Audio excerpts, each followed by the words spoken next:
जम्मू काश्मीर आणि मेघालयाचे माजी राज्यपाल सत्यपाल मलिक यांच्यावर सुद्धा CBIची धाड पडलेली आहे, हे लक्षात घ्या.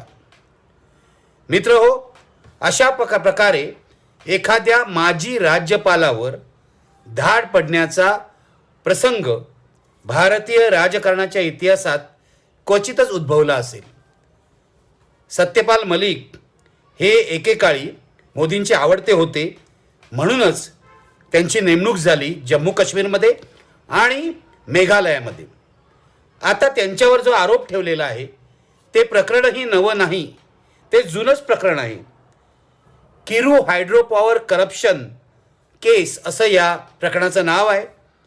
किरू हायड्रोलिक प्रोजेक्ट जो आहे त्यामध्ये भ्रष्टाचार झाल्याचा आरोप काही वर्षांपूर्वी झाला होता आणि पहिल्यांदा हा